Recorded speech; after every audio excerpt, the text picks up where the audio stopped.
എടാ വാൽമാക്രി എന്താണ് തൂങ്ങിക്കിടന്നുള്ള പരിപാടികൾ? ചുമ്മാ പ്രാക്ടീസ്. ആരോഗ്യം ഒരാരോഗ്യമില്ല. പാതിരാത്രി വെണ്ണുമുള്ളി ഇതുപോലെ കെട്ടിത്തൂക്കിട്ട് അടിക്കും മറ്റേ ചപ്പാത്തിക്കോല് വെച്ച്. അപ്പൊ അത് വീടാടിരിക്കാനുള്ള പരിപാടി. നീ ഒരു കാര്യം മനസ്സിലാക്കുക, നിന്റെ അനുഭവമല്ല എല്ലാവരുടെയും ഒന്നും മനസ്സിലാക്കുക.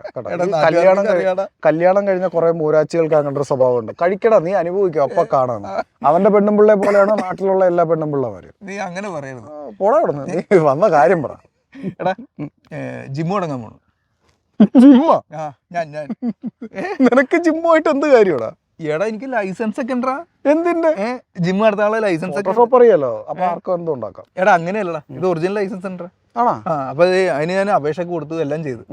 അപ്പൊ എനിക്കിത് കിട്ടും. പിന്നെ എനിക്കൊരു പോസ്റ്റർ അടിക്കണം നല്ല, അതായത് ഈ പോസ്റ്റർ കണ്ട് ഞാൻ ആൾക്കാർ കയറണം. നല്ല കുറെ ജിമ്മന്മാരുടെ ഒക്കെ ഫോട്ടോ വെച്ചിട്ട്. എടാ അപൂർവം ചിലടത്ത് മാത്രമേ ഞാൻ നട്ടലുള്ള ട്രെയിനേഴ്സിനെ കണ്ടിട്ടുള്ളൂ. പിന്നെ അവരുടെ സ്വന്തം ഫിസിക്ക് കാണിച്ചിട്ട് ബോർഡ് വെക്കുന്നത്. നീ ട്രെയിനർ വെച്ചല്ലേ ചെയ്യിക്കുന്നേ? അവന്റെ ഒരു ഫോട്ടോ എടുത്തിട്ട് സ്ക്രീനിൽ ഇടറാ. നീ ഒന്ന് പോയിക്കേ, നീ അതിനുള്ള ധൈര്യം കാണിക്കും, ചമ്മറ്റം കാണിക്കും. എടാ അതൊന്നും വേണ്ട. എടാ നമ്മൾ ഈ കുറെ നല്ല മസിലൊക്കെ ഉള്ള കുറെ എണ്ണങ്ങളൊക്കെ ഉണ്ടല്ലോ, അവരുടെയൊക്കെ മസിലൊക്കെ വെച്ചിട്ടേ നമുക്ക് അങ്ങോട്ട് ആളെ പറ്റിക്കാന്നല്ല, അവിടെ വന്ന് നമ്മൾ ഉരുട്ടി കൊടുക്കുന്നൊക്കെ പറഞ്ഞ് അങ്ങോട്ട് ചെയ്യാം. എടാ ഇത് ആളെ കയറ്റാൻ വേണ്ടി, അല്ലാതെ കുറച്ചു കാലം അടച്ചു പോകാൻ വേണ്ടിയുള്ള പരിപാടി ഒന്നും. മൂഞ്ചിച്ച് തിന്നുന്ന സ്വഭാവം പണ്ടേ ഉണ്ട്. കുഴപ്പമില്ല, ചെയ്യാം. വൈകിട്ട് ചെയ്തുതരാം. വൈകുന്നേരം നീ ഒരു കാര്യം ചെയ്യും, ഓഫീസിലേക്ക് വാ, ഞാൻ അവിടെ ഉണ്ടാവും. ഉറപ്പാണ്?